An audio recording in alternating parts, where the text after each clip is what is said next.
예, 유수봉입니다. 컴퓨터 개론, 우리 엑셀 학습하고 있습니다. 컴퓨터 개론의 엑셀. 그 중에서 함수 설명하고 있는 거 기억나죠? 얼마 안 됐지만 함수 지금 학습하고 있습니다. 두 번째 시간입니다. 앞에서 배웠던 함수 뭐가 있었죠? sum, if, average. 요거밖에 없었죠? 함수는 뭔지, 어떻게 쓰는지 앞 시간에 설명을 했고요.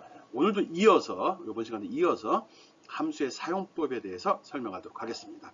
가장 중요한 기능이라고 이야기했습니다. 여러분 평가할 때 가장 많이 활용되는 요소들이거든요. 그러니까 잘 연습하고 익히기 바랍니다. 앞부분 함수가 잘 이해가 돼야지 두 번째, 세 번째 넘어갈 때 좀 복잡한 함수 쓸 때도 금방 캐치할 수 있거든요. 아마 셋째 시간 되면 좀 흔하게 쓰지 않는 함수들이 좀 나옵니다. 오늘도 후반부에 나오는 함수는 흔하게 쓰지는 않는 건데 그래도 그걸 이해하기 위해서는 지금까지 설명한 몇 개 안 되지만 그걸 잘 이해하는 게 기초가 됩니다. 그걸 바탕으로 더 복잡한 함수도 편하게 쓸 수 있기 바랍니다. 편하게 쓸 수 있을 겁니다.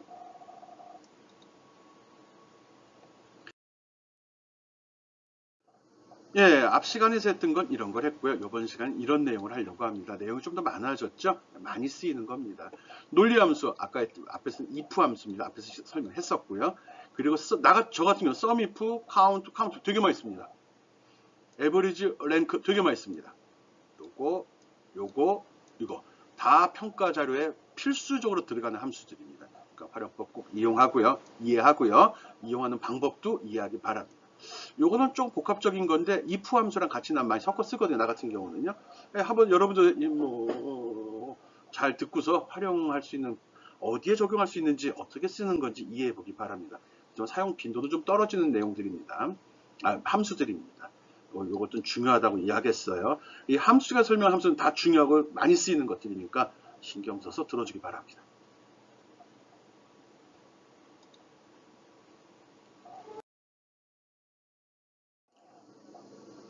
이건 앞 시간에 설명했던 함수입니다. 논리함수의 대표적인 건 if 함수거든요. if 함수가 어떤 형식으로 구성되어 있는지 잘 기억해 주기 바랍니다. 바로 뒤에 이어지는 and나 or랑 연결해서도 많이 사용이 되는데 이 조건 부분에 그것들이 들어갑니다. 그래서 이 조건이 꼭 크다, 작다, 같다 뿐만 아니라 논리 함수가 또 들어갈 수도 있다는 겁니다.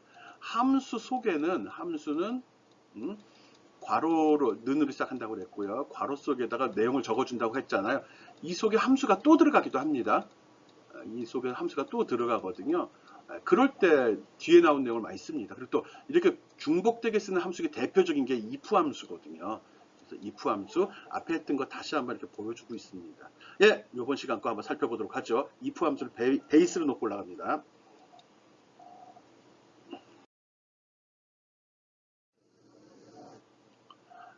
함수 중에 논리 함수 중에 and라는 함수가 있습니다. and는 그리고라는 의미로 사용이 되죠. 그겁니다. 두 개 이상의 조건을 테스트하기 위해 사용이 된다. 모든 조건이 참일 때 결과를 이게 뭐야? 참 거짓말을 얘는 리턴을 합니다. 참 거짓말을. 특이하네. 그 화면에 표시되는 거 true, false만 나온다는 거죠. 그럼 조건만 들어간다는 소리야? 조건만 들어가요. 여기 보면 샘플 나왔죠? 수식이죠. 는으로 시작하고 and란 함수를 불렀습니다. 그리고 괄호로 시작하고 괄호로 끝나겠죠. 이 속에는 조건만 들어갑니다. B1이 200보다 크다. C1은 100보다 작다. 그래서 얘도 참일 때 이 결과는 참이 나옵니다. true라고 나오죠. 이렇게 찍힙니다. 그 true면은 그다음 뭐 하라는? true만 나. 그래서 앞에서 설명했잖아요. if에서 첫 번째 조건이 나오잖아요. 요 부분에, 예? 요 부분에 이 and를 쓰기도 합니다. 이 부분에서 물어볼 때 조건을 하나만 물어보는 게 아니라 여러 개를 물어보고 싶을 때 그 속에다 and 가로 열고 조건을 쭉 열고 해 놓는다는 거죠. 그래서 그 조건이 다 맞을 때, 모두 참일 때 여기 들어간 true 조건 있죠? 요 값, 요걸 출력을 합니다. 요 값을. true니까. and는 모두 다 참일 때 모두 참 이렇게 기억하면 됩니다. 모두 참. 오케이? 흔하게 쓰지 않습니다.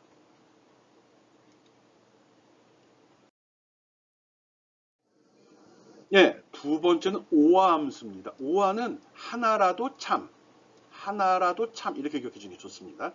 똑같습니다. and 사용법하고 오화라고 적어주고요. 뒤에 조건들을 줍니다. 이 중에 얘가 참이고 얘가 거짓이라도 얘는 참. 얘가 거짓이고 얘가 참이더라도 얘는 참 이렇게 됩니다. 그럼 둘 다 참이면 이때도 참. 아니, 그럼 둘 다 거짓이면 이때만 거짓이 출력이 되는 겁니다. 오케이? 이렇게 기억하면 됩니다. 하나라도로 합니다. 하나라도 참이면 참 이렇게 기억합니다. and 뭐 공대생들이면 뭐 논리연산 배웠을 때 당연히 알 거예요. 공대생들 2학년은 넘어가야겠죠. 1학년들은 다 그놈이고요. 그래서 이거는 어떤 조건이 주어졌을 때 그 조건을 비교해서 참이 있는지 없는지, 즉 하나라도 참이 있으면 결과값은 참이 되는 거고 하나라도 참이 없으면 그때만 거짓이 출력이 됩니다. and랑은 좀 틀리죠. and는 모두 다 참일 때만 참, or는 모두 다 거짓일 때만 거짓 이렇게 기억해도 되겠네. 자기 스타일대로 기억해 주면 됩니다. 이것들은 주로 어디에 쓰인다고요?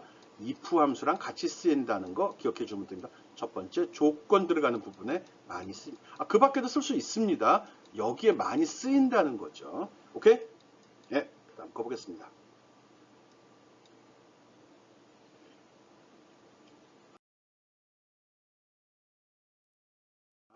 참 바로 확인 들어가네. 실습 5-3번 and 함수와 or 함수의 활용법이라고 나왔네요. and 함수는 모든 조건이 만족될 때만 참, or 함수는 하나라도 만족하면 참입니다.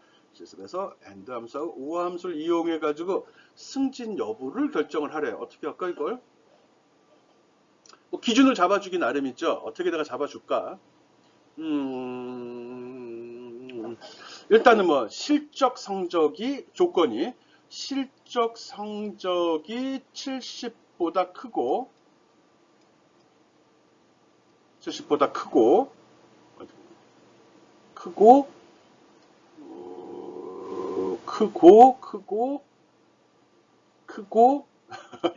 만들다 보니까 좀 그러네. 크고 여기 오하로 이건 and로 묶였겠죠. and 셀 값은 집어넣어주면 되겠고요. 오하로 또 묶이고 오하 속에 괄호서 괄호가 또 나오기도 합니다. 여기다 쉼표해서 근태 성적도 70보다 크고 연수 성적도 70보다 클 때 합격 이렇게 찍어달라고 하고 싶어요. 아이씨 뭐야. 간단히 하면 if 가로 열고 and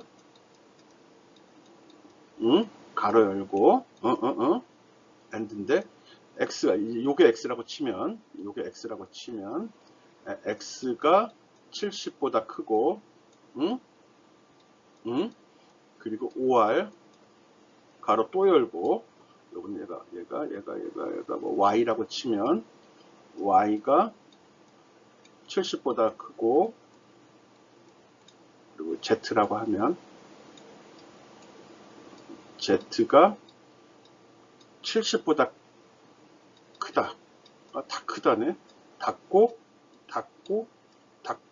하면 안 되죠. 콤마 하고서 여기다 합격. 그리고 다운표 닫고 콤마 하고 이렇게 하고 불합격. 닫고 다 두면 되잖아. 그러니까 바꿔 얘기하면 실적이 70점이 넘은 상태에서 근태하고 연수 성적 중에 하나라도 70점이 넘은 사람만 승진을 시킨다 그거죠. 근태하고 성적이 하나라도 넘은 사람은 승진시킨다. 뭐 조건은 바꿀 수 있는 거죠. 아마 과제에서 내가 보고 조건을 바꿔서 할 것 같으네요. 어쨌든 요 세 가지 항목을 가지고서 지금 요거만 먼저 해봅시다. 실적 성적이 70보다 크고 그리고 근태하고 성적은 둘 다 올라가면 되죠. 둘 중에 하나가 70점이 넘은 경우만 둘 다 70 너무했나? 80으로 합시다. 70점 다 넘네. 70인 경우 80점이 넘는 경우만 조건 바꿨어요. 실적 성적은 70 이상 그리고 근태하고 연수는 80 이상인 게 하나라도 있을 때만 합격. 오케이? 그렇게 하도록 합시다. 그렇게 해서 이 문자 한번 해결해 보길 바랍니다. 다시 한번 정리해. 실적 성적은 70점 안 됩니다. 70점 크고 근태하고 연수 성적이 둘 중에 하나라도 70점이 넘으면 그 사람은 합격. 승진이라는 소리 있죠. 승진. 그리고 둘 다 70점이 안 되면 승진 아니야. 뭐라 승진 취소, 승진 보류, 미대상, 불합격이라고 합시다. 합격 불합격을 합시다. 예. 실적 성적이 70보다 크고 근태 성적이나 연수 성적이 둘 중에 하나라도 70보다 크면 80보다 크면 그 사람은 승진 대상자, 그렇지 않은 사람은 대상자 아님, 이렇게 되는 거죠. 그래서 합격 불합격이라고 찍어주면 됩니다. 요거 80, 80 고쳐서 하겠습니다. 그래야 대상이 나올 것 같아요.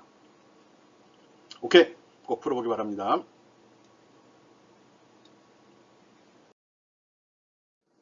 예, 함수의 종류에 not이라는 것도 있어요. 이건 not은 또 뭐야? 아, 참. not도 똑같습니다. and와 마찬가지죠. 대신 이거는 괄호 속에 어떤 조건이나 주소가 져주면 그걸 반대. 값이 있으면 참, 없으면 거짓. 또는 조건이 줘서 조건이 참이면 거짓으로, 거짓이면 참으로 바꿔주는 그런 연산자입니다. 아, 씨. 반대의 경우죠. 반대의 경우. 앞에 문제도 이거 응용할 수 있는 건데. 요거 한번 응용해 보겠습니다. 과제 낼 때. 요거는 괄호 속에 주어진 조건값을 반대로 해서 출력하는 경우입니다. if 에라 잘 쓰지 않는데 if 함수 내 오류 메시지를 다른 결과로 대체하고 처한다. 이건 또 뭐야? if 함수 내에서 오류 메시지를 다른 결과로. 오류가 발생이 되면 그걸 또 바꿔준다는 소리 같으네요. 근데 나 안 써본 것 같은데? 굉장히 희귀한 건데? 이거 샘플 나오면 다시 한번 살펴보겠습니다. if 에라 if 함수 내에서 오류 메시지를 다른 결과로 대체한다. 모르겠어. 흔하지 않은 오류 많거든요. 이거 샘플 나오면 다시 한번 보겠습니다. 어쨌든 진짜 흔하지 않은 거 나왔네. 이게 지금 나온 것 중에 흔하지 않는다는 거예요. 안 쓴다는 건 아니고요. 오케이? 패스. 결론 요 페이지는 패스.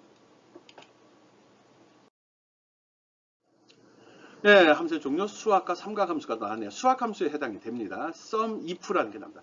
sum하고 if랑 합쳐진 함수입니다. 이건 sum은 합계를 구하는 거죠. if는 어떤 조건을 물어보는 거고, 즉 어떤 조건에 맞는 것들만 합을 수행한다, 그 소리입니다. 이렇게 생각. 와, 이것도 뭐야? 근데 조건이 range, critical, sum range라고 되어 있네요. 이거에 대해서 이 조건을 비교해 보고 맞으면 이거를 더해라, 그 소리입니다. 복잡한데? 이거에서 이거랑 같으면 이거를 더해라, 이렇게 계산이 된다는 거예요. 나는 많이 씁니다. 좋습니다. 어떤 조건에 만족하는 값들만 더할 때, 뭐 그런 거죠. 여기 TV도 있고 냉장고도 있고 세탁기도 있는데 TV 수량만 더한다, 냉장고 수량만 더한다 할 때 그럴 때 쓰거든요.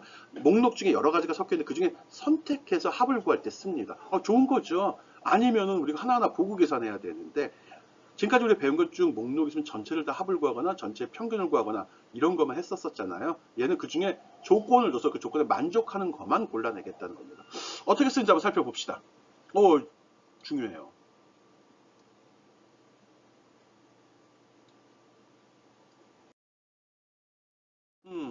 sum if 함수의 예라고 나왔습니다. B2에서 B6까지 여기네. 이거네. 이거. 여기서 영업 1팀. 여기서 영업 1팀 세 개죠. 이거만 골라가지고 판매 실적을 도하라는 거네. 네, 판매 실적을 도하라는 거예요. 이렇게 하면 어떻게 해야 되냐? 좀 애매하고 어려운 건데요. 그때 이렇게 됩니다.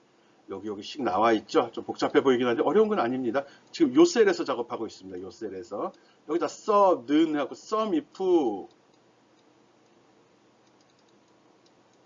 하고서 먼저 데이터 범위를 주면 이 중에서 찾으라는 거죠. 즉 여기서 그 다음에 따옴표 해야 됩니다. 여기다 영업 1팀이라고 들어 있으면 그러면 얘들이죠. 이 중에서 그것들이 있으면, 즉 여기가 영업 1팀이면 요거에서 요걸 도한다는 겁니다. 이 팀 안 되죠? 이 팀 안 되죠? 1팀이니까 요거 도한다는 소리입니다. 1팀 되죠? 요거 세 개의 합을 계산해서 여기다 집어넣어 달라는. 그래서 이렇게 결과가 나옵니다. 이거 값 1팀이니까 이거 값을 도해서 집어넣는다는 거죠.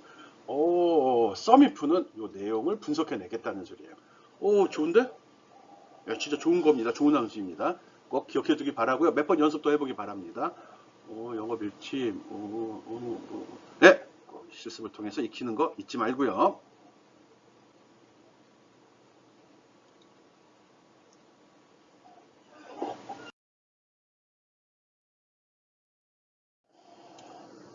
예, sum if의 사용 예 실습을 통해 익히라고 나왔습니다. 이건 또 뭐야? sum if 함수는 범위 내 값들을 무조건 다 더한다. 반면에 sum if 함수는 지금 조건에 만족하는 값만 더한다라고 되어 있습니다. 실습에서 sum if 함수를 사용해서 문구점에서 하루 동안 판매된 목록들 중에 특정한 목록만의 합을 구해봐라 이겁니다. 요게 이제 판매된 내역인가 보네요.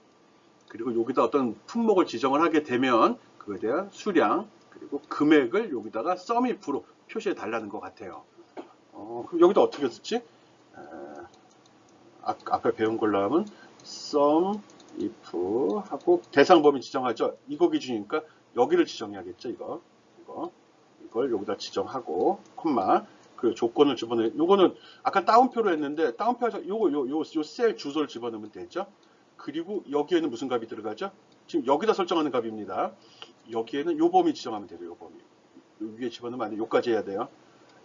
얘랑 얘 크기가 똑같아야 돼요.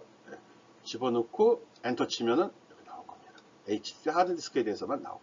이거 할 때는 똑같이 하되 어떻게 해야 되죠? 똑같이 하되 예. 요 세 번째 요거만 잘 바꿔주면 되겠죠? 앞부분은 동일합니다. 이 부분만 바뀌는 거예요. 이 부분만 바꿔주는 거죠. 이 부분이 얘가 될 수도 있고, 이 부분이 얘가 될 수도 있는 겁니다. 오케이? 그리고 봐요. 얘가 두 번째에 들어가요. 그리고 찾는 범위가 첫 번째에 들어가요. 그리고 세 번째는 더할 값들이 들어있는 부분입니다. 요거 구분해서 만들어 보기 바랍니다. 이것도 목록 만들어서 하는 방법도 있거든요. 그것도 가르쳐 주고 싶은데 나중에 하겠습니다. 이렇게 해서 sum if를 이용해서 합을 구하는 거죠. 조건부 sum if죠. 조건에 따른 합을 구하는 거 연습해 보기 바랍니다. 중간평가, 기말평가 냅니다.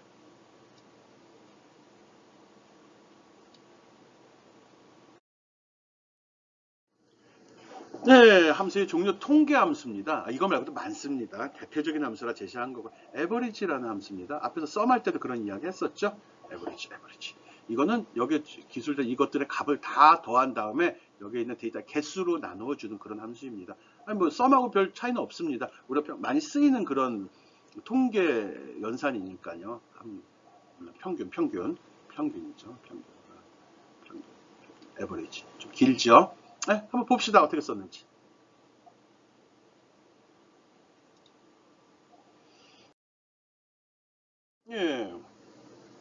에버리지는 요 시그마 리본에도 보면 두 번째로 자주 쓰이기 때문에 바로 여기 나옵니다. 평균이라고.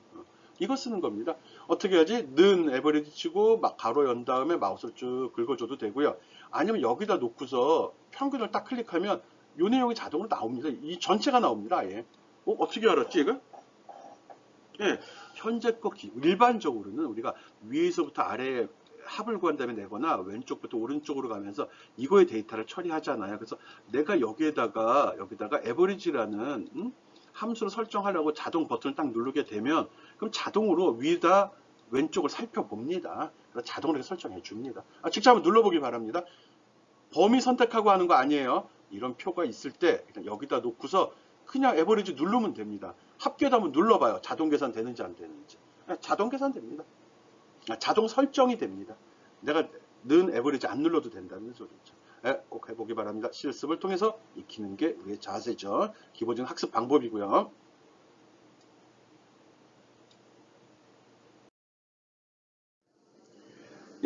그 다음은 카운터라는 함수입니다. 카운터. 헤아린다는 거죠. 숫자를 이렇게. 근데 이때 숫자를 헤아리는 거는 셀의 개수입니다. 셀의 개수, 칸의 개수죠. 반항은 칸의 개수를 헤아립니다. 그 속에 셀에 들어있는 값의 합은 썸이라는 걸 써야 되는 거고요. 그런 칸이 몇 개 있냐 할 때는 카운트라는 함수를 씁니다. 카운트 함수는 또 좀 상세하게 또 나누어지기도 하거든요. 일반적 카운터는 이렇게 됩니다. 카운트, 그 다음에 범위. 콤판 찍고 여러 개 적어도 되고요. 범위로 지정해도 됩니다. 셀 하나 되고 범위도 된다는 거죠. 이렇게 집어넣으면 자동 계산됩니다. 보면 이렇게 되는데 여기다 값을 집어넣을 거거든요. 여기 보면은 여기 A1부터 E1이죠. A1부터 E1 요거네 요걸 전체 범위 선택을 했습니다. 그랬을 경우 카운트는 셀의 개수를 했죠. 하나, 둘, 셋, 넷, 다섯. 이거 잘못된 것 같아요. 이거 집어넣으면 5라고 나오죠. 5라고 나오는 게 맞는 거죠. 근데 이게 왜 이렇게 나왔을까? 이거는 그림이 좀 중복된 것 같아요.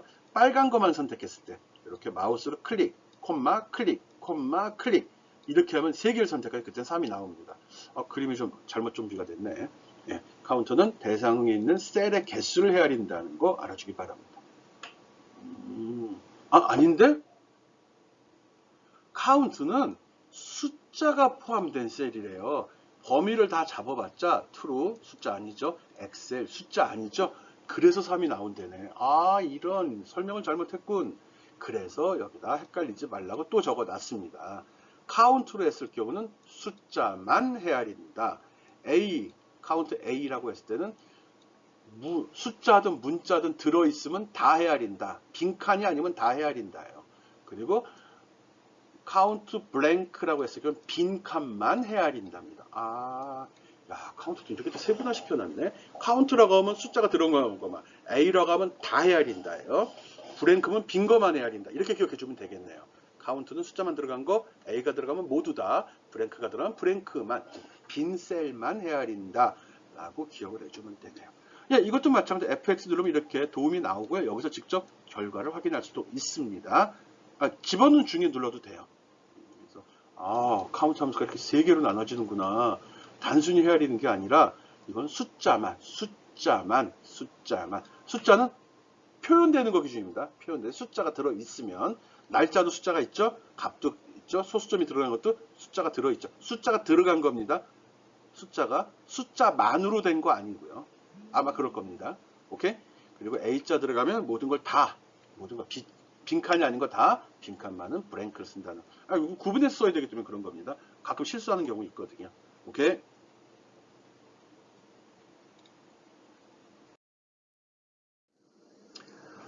그 다음은 count if입니다. 이것도 뭐 sum if랑 같은 원리로 합니다. 설정 방법 동일합니다. count if. 그런데 얘는 개수를 헤아리는 거죠. 개수를 헤아리는 거예요. 이거는 count이긴 한데 count는 숫자만 기억한다고 그랬잖아요. 아니에요, 얘는. 아니에요. 얘는 그냥 무조건 헤아립니다. count A에 해당됩니다. count A에 해당되는 거거든요. 무조건 헤아립니다. 그래서 아까 그 A를 그래서 강조한 겁니다. count 된 숫자만 count A 때는 모두 다 count blank일 땐 빈칸만인데 count if에서는 그냥 count A와 같이 셀을 빈칸만 아니면 다 헤아립니다. count if 단순합니다. 범위 주고 조건 주고 범위 주고 조건 주고입니다. 조건 주고 쉽네. 이 조건은 크다 작다 같다도 되지만 이런 식으로 값을 줘도 됩니다. 이 범위 내에 영업 일팀이 몇 개 있니? 이 범위 내에 이렇게 줄 수도 있습니다. 그렇게 되면 결과가 딱 나옵니다. 범위 영업 일팀 하나, 둘, 3개 있죠. 이런 식으로 쓸 수 있습니다. count if 이거는 숫자만은 아니고 빈칸이 아닌 건 다 헤아립니다. 오케이? count if도 많이 씁니다. 아주 중요합니다. sum if, count if, average if는 안 씁니다. 그런 건 없죠. 있나? 있을 수는 있는데 잘 안 씁니다. 나는 안 씁니다. 난 쓴 기억이 별로 없어서요. 근데 sum if, count if는 많이 썼습니다. 많이 활용됩니다.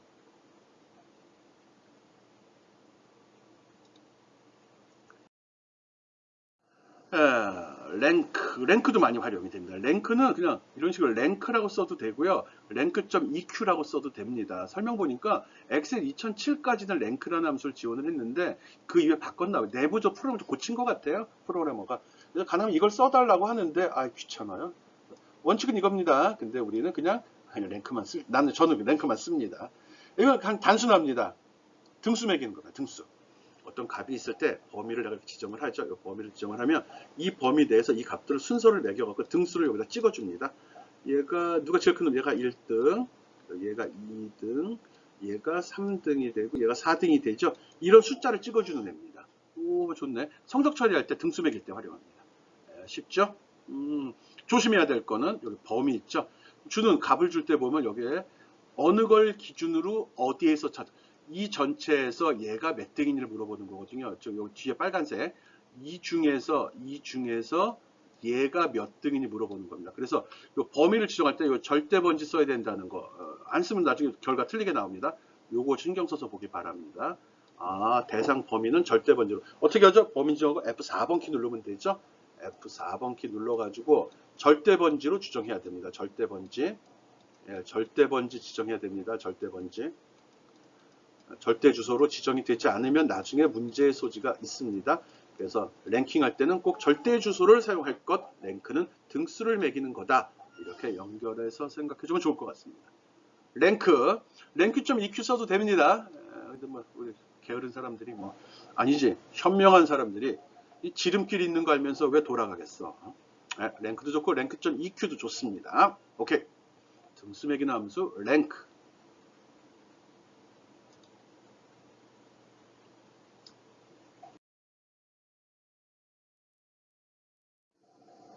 예, 앞에서 충분히 설명을 했기 때문에 뭐 특별한 거 아니네요. 랭크 EQ는 랭크랑 동일하다고 그랬죠. 랭크로 해도 되고 랭크 EQ로 해도 됩니다.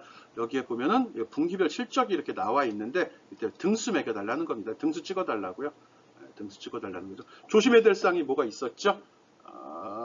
랭크는 첫 번째는 누가 어디에서죠? 어디에서는 전체를 선택을 해야 되는 거고요. 이거는 절대 주소로 지정해달라고 이야기를 했습니다. 그거 잊어버리지 말고 꼭 수식 적용할 때 절대 주소를 지정해서 확인해 보기 바랍니다. 예, 앞에 설명으로 충분하기 때문에 넘어가겠습니다.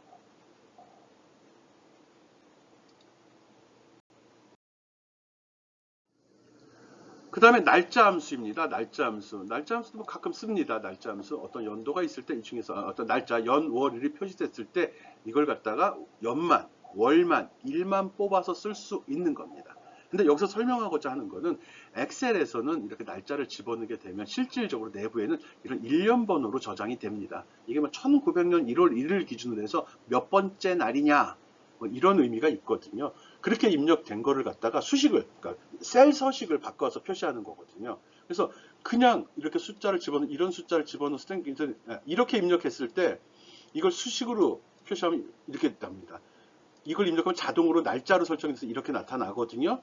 근데 이걸 수식으로 바꿔버리면 이렇게 표시가 됩니다. 이거는 컨트롤 물결 있죠? CTRL 더하기 물결 표시 누르면 이렇게 볼 수 있습니다. 즉 컴퓨터 내부에는 연월일로 기록이 되는 게 아니라 1900년도 1월 1일 기준부터 몇 번째 날인지로 계산이 됩니다. 지가 알아서 합니다. 윤년 계산도 하고요. 연월일도 구분해서 계산을 합니다. 그래서 이 두 값이 나오는 것만 한번 컨트롤 물결 눌러서 확인해 보기 바랍니다. 함수는 바로 뒤에 설명합니다.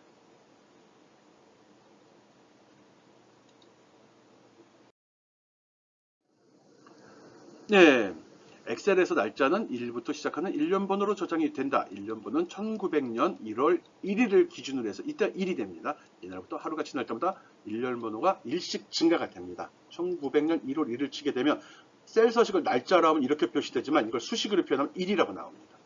그래서 2014년 1월 1일 하게 되면 41,640이라고 나옵니다. 오케이?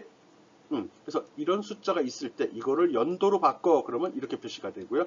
월로 바꿔면 이렇게 표시가 됩니다. 날로 바꿔하면 이렇게 됩니다. 이게 함수 이름입니다. 함수 이름. 예. 는, 이어, 가로 열고 얘 클릭하고 가로 닫아주면 이렇게 찍힌다는 거예요.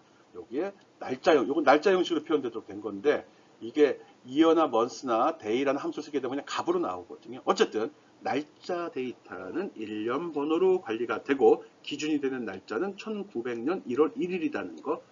그전에는 별로 활용이 안 된다는 소리죠. 지금 기준으로 보면은 거의 뭐 100년 전 날짜를 굳이 우리가 따질 필요가 있냐 이런 거거든요. 이전 것도 계산될 겁니다. 안 해봤어요. 그래서 서기 900년 1월 1일 날 뭐였지? 이런 거 무슨 요일이었을까? 또는 내 생일은 무슨 요일이었지? 이런 거 할 때 직접 넣어보면 되죠. 요일 계산은 아직 설명을 안 했네. 어쨌든 어떤 날짜 데이터가 있을 때 연, 월, 일을 구분해서 처리하는 방법 설명하려고 하고요. 그 전에 날짜 데이터는 일련 번호로 관련된다는 이야기를 지금 했습니다. 연월일 처리하는 거 한번 살펴보죠.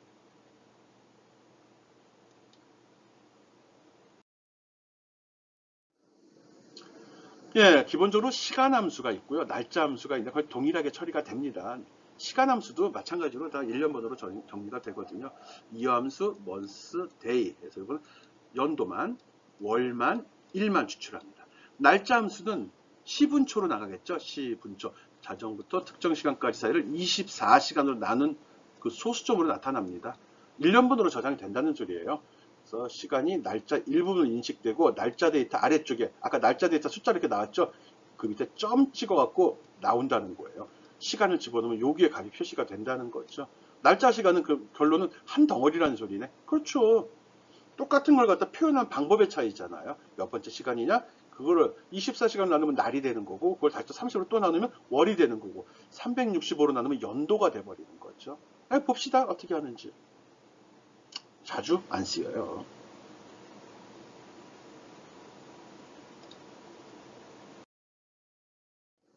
예.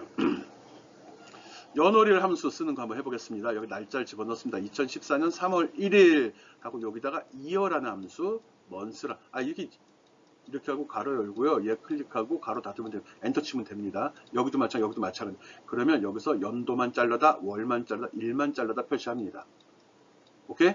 날짜 정보를 하고 연월일 표시된 셀을 날짜로 지정하면 이렇게 됩니다. 그냥 함수로 들어가 보면 이렇게 나옵니다. 요거 클릭하고서 여기에 A2 직접 집어넣어줘도 됩니다. A2 확인 누르면 이렇게 2014라고 나옵니다. 네, 직접 해보기 바랍니다. 나머지 데이터는 사용자가 입력해줘야 됩니다. 이건 입력해야 되는 겁니다. 연월일 함수, 뭐 특별한 거 아니니까요.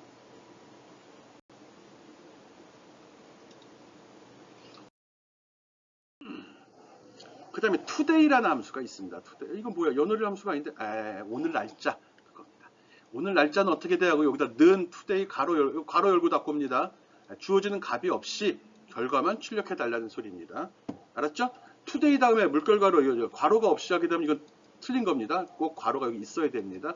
그렇게 되면 결과가 이렇게 표시가 됩니다. 오늘 날짜가 이거 아니죠. 여러분이 직접 해보기 바랍니다.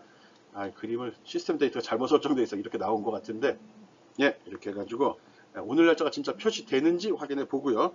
좀 더 할 거면은 셀 서식을 자꾸 학생들이 문의가 와서 카톡에 자꾸 울리고 있어서 잠깐 봤습니다. 통화문서 열 때마다 컴퓨터 시계에서부터 날짜가 채워진대. 열 때 채워지는구나.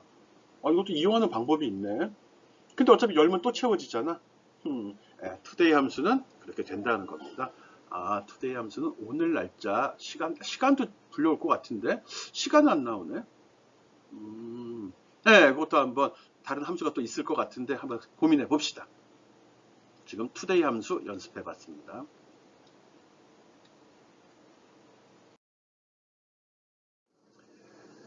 이것도 진짜 안 쓰이고 학교에서는 잘 안 쓰죠. 회사에서는 좀 쓸 건데 워크데이 함수입니다. 워크데이 함수는 실제 근무 일수, 즉 내가 어떤 기간을 설정했을 때 그 기간 중에 공휴일을 제외한 날만 계산해 주는 겁니다.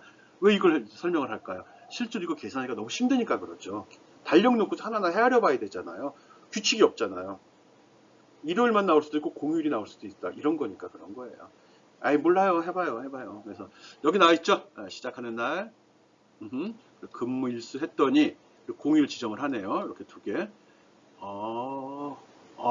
공휴일 지정도 하게 돼 있구나. 그래서 워크데이 하고 첫 번째는 언제부터 근무일수 며칠간 근무할 건데 공휴일은 언제부터 언제까지야.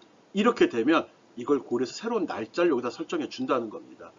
2013년 11월 10일부터 50일 근무한 날이 언제냐 물어봤죠. 그리고 나서 2013년 12월 25일 날 놀 거고 2014년 1월일 날 쉴 거야. 그러면 이틀을 빼게 되는 일요일도 빼고 토요일도 빼겠죠. 빼나? 그러면 그 결과값이 나와요. 그래서 토요일도 빼는 건가? 계산해봐요. 토요일을 빼나 안 빼나? 국가마다 차이가 있잖아. 우리나라는 토요일, 지금은 이제 주 5일제 근무가 정착이 돼버렸는데, 그렇지만 이제 정착 안 된 나라도 있을 수 있을 거 아니야. 그 사람도 이 프로그램 쓸 텐데. 여기 볼까요? 특정 전후의 날짜나 주말이나 휴일을 주말이 참 애매한 말인데 주말이면은 토요일이에요, 일요일이에요, 주말이. 달력에 보면 여기 일요일부터 시작해서 토요일로 끝나잖아. 그럼 주말은 토요일이 주말 아니야? 뭐 워크데이가 중요한 게 아니네 이럴 때. 워크데이 함수 생각해 보고요. 실습해 보고요. 주말이 언제가 주말인지도 우리 한번 생각을 해봅시다. 일요일이 주말인지 토요일이 주말인지. 놀기 좋아하는 사람이 일요일까지 예를 들어 내가 과제를 냈어. 이번 과제는 주말까지 제출해 주기 바랍니다. 했을 때 여러분은 언제까지 제출하죠? 나는 분명히 달력을 보고 요 주의 끝은 토요일이니까 이날을 기준으로 하겠다 이렇게 생각을 할 텐데. 한번 생각해 봅시다. 생각보다 이런 게 우리가 별거 아닌 건데 서로가 이렇게 생각의 차이, 동상이몽 상태에 빠질 수 있는 그런 요소들입니다. 그 다음 거 보겠습니다. 워크데이 함수 한번 연습해 보세요.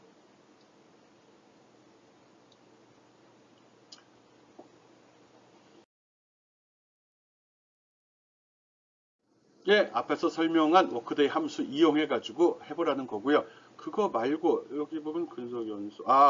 이날부터 오늘까지 몇 년 있었나? 이날부터 오늘까지 몇 개월 있었나? 이날부터 오늘까지 몇 날 있었나? 계산을 해보래네요. 이거 어떻게 계산하지? 이어하고 투데이 이용합니다. 어떻게 한다고요? 연수잖아. 그럼 이어 하면 되죠. 이어하고 이어 계산 역식 넣으면 됩니다. 입사일자가 A라고 했으면 오늘이 더 날짜 데이터가 크죠. 그러면 today 이렇게 할 것 같아요. 내가 생각해. today 가로 열고 닫고 빼기 뭐하죠? A 입사 이렇게 계산해서 연도 눈 붙여야겠죠. 그럼 연도가 계산될 것 같아요. 네, 한번 넣어보기 바랍니다. 월도 마찬가지겠죠. 근속 날수도 마찬가지. 날수 네, 한번 해보기 바랍니다. 그리고 두 날짜 사이에 존재하는 주말의 개수를 구하기 위해서 사용하는 방법. 이거 알아보라는 거니까 뭐 해봐요 그냥. 우리 요거 표 완성에만 좀 주안점을 둡시다. 근속 연수란 연속해서 근무한 해수, 달의 수, 날의 수를 얘기하는 겁니다. 그런 거 참조해서 값 한번 설정해 보기 바랍니다. 날짜도 있어. 이런 것도 해야 되는구나. 오케이.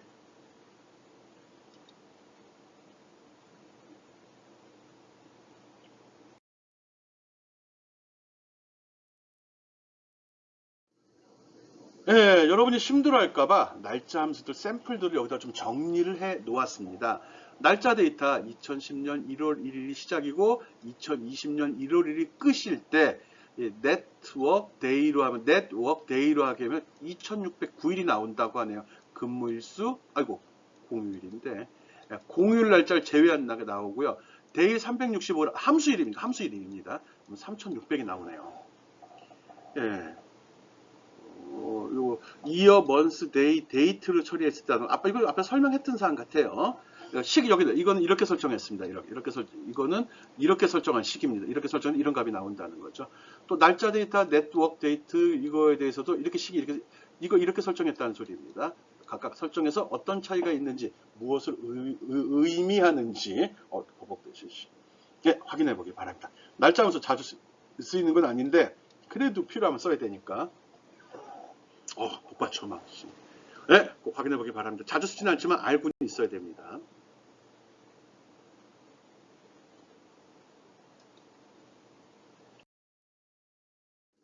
네, 중첩 함수. 이거 뭐 아까 한번 대충 했습니다. 아까 보면 함수 속에 함수가 들어가는 경우입니다. 이건 if 함수의 경우가 많이 사용이 됩니다. if 함수 속에 average가 들어갔네. 이거 평균을 구해서 그 평균값이 90보다 크면 여기도 식이 들어가면 식의 결과값이 찍히는 겁니다. 아니면 0이 찍히는 거죠. 이런 식으로 함수 속에 함수가 들어가는 걸 중첩 함수라고 합니다. 함수 내 인수 자리에 또 다른 함수가 포함되어 있을 때 그 함수를 중첩 함수라 한다 하고 최대 60 이런 말 몰라도 되죠.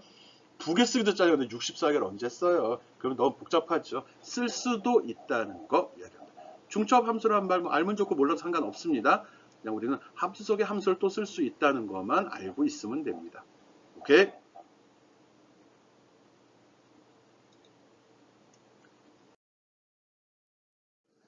예, 이게 복잡한 함수의 예입니다. 중첩된 함수의 예를, if 함수의 예를 들어 놨는데, 예를 들어서 성적, 평가를 하고 싶습니다. A, B, C, D, F 등급을 매기고 싶은데, 점수가 90보다 이상이면 A를 주고, 또 80부터 89점 사이에 있으면 B, 70부터 79점 사이에 있으면 C, 60에서 69점 사이에 있으면 D, 그리고 59점 이하이면 F로 처리하는 거를 이렇게 만들고 싶다는 겁니다. 이게 바로 이렇게 집어넣으면 이게 성적 처리하는 함수입니다. 이 성적 부분이 점수가 들어있는 셀을 선택하면 되겠죠. 이런 식으로 좀 복잡하죠. 일부러 옆으로 나눠 놓은 겁니다. 이게 한 줄로 이렇게 표시가 되는 거죠. 빠졌네 든. 이런 식으로 표시하게 되면은 순서대로 프롬 짜는 친구도 알겠죠. 순서대로 이렇게 나오고요. 엑셀로 할 때 이렇게 표시가 된다는 거. 이렇게 하면은 점수에 대해서 자기 성적 등급을 특정 셀에 입력해 줄 수 있습니다. 이런 걸 중첩 if, 중첩 함수라고 합니다. if 함수에 적용해서 if 함수라고 한 거고요. 이거 꼭 중간평가, 기말평가에 냅니다. 설정할 수 있는 방법, 설정할 요령 익혀두기 바랍니다. 외워서 하는 거 아닙니다. 함수 배울 때 이걸 배웠다는 거 알고요. 이 자료가 여기 있는 것만 알면 되죠. 뭐 여차하면은 이걸 블로그에다 복사해 놓는 것도 한 방법이겠죠. 그럼 나중에 중간이나 기말 평가할 때 빨리 찾아볼 수 있겠죠. 오케이? 중첩 함수에 대해서 설명했습니다.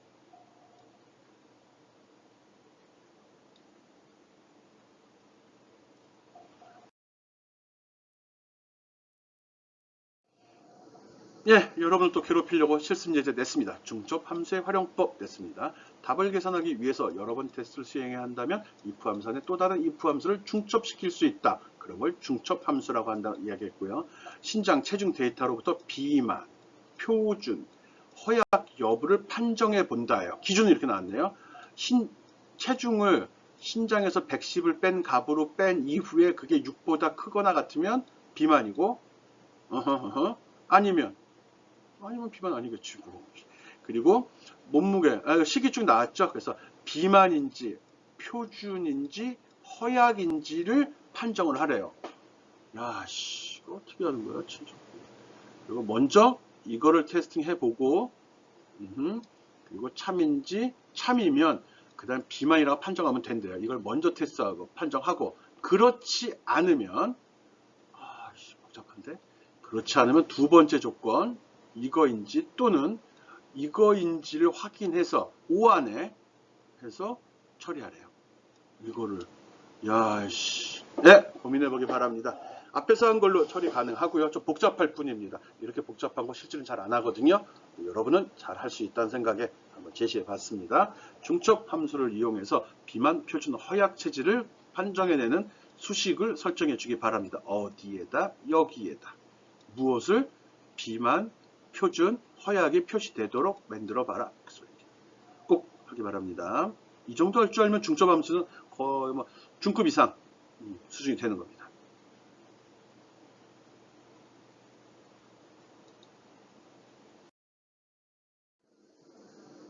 앞에 이제 꼭 해야 됩니다.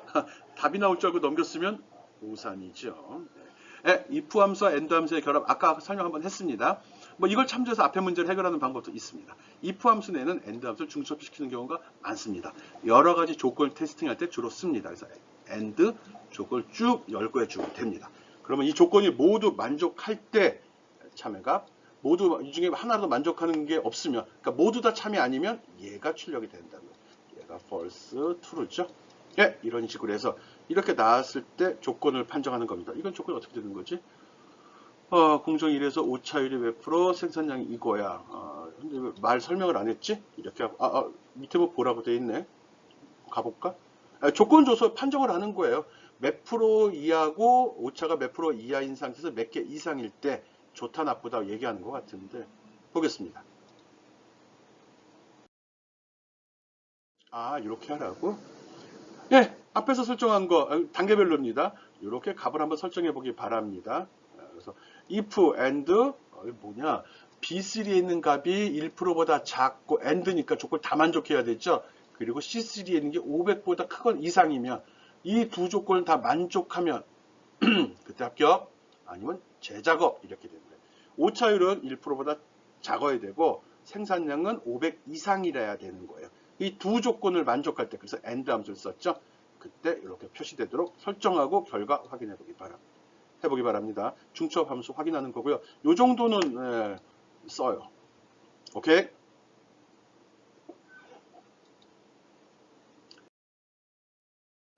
예, if 함수와 o 함수의 결합입니다. 이것도 뭐 비슷합니다. 아까랑 똑같이 and 함수랑 동일하죠. 근데 얘는 하나라도 만족할 때 참이 되는 겁니다. 여러 조건 중 한 개라도 참이면 참이에요. and는 모두 다 참일 때만 참이었죠. 그럴 때 씁니다. 사용 예는 뭐 알아서 해도 될 것 같은데. 아까 거에다 거꾸로 적용하는 방법도 있죠. 불합격을 잡아내는 거죠. 1%보다 크고 500보다 작은 경우를 둘 중 하나라도 걸리면 불합격 처리해버리면 되니까요. 앞에 문제를 OR로 설정하는 방법도 한번 연습해보기 바랍니다.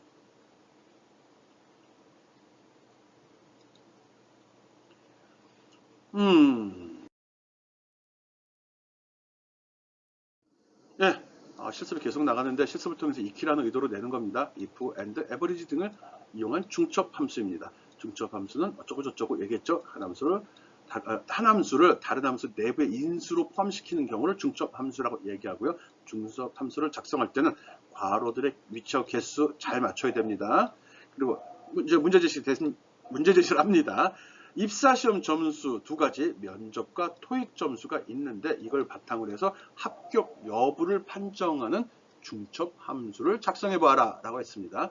면접 점수와 토익 점수가 전체 지원자의 평균 이상인 사람은 토익 점수하고 평균을 구해야 되네? 그러면 조건문 안에 평균이 들어가네?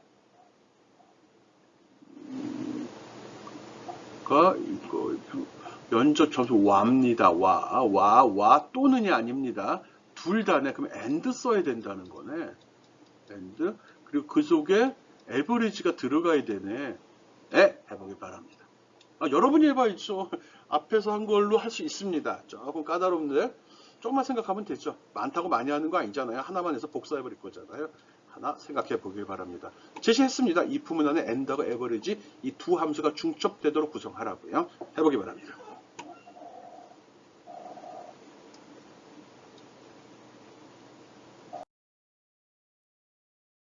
예, 지금까지 우리 엑셀 함수 연습하고 있습니다. 이번 함수에서는 날짜와 시간을 나타내는 것도 했고요. 중첩 함수라는 것도 했습니다.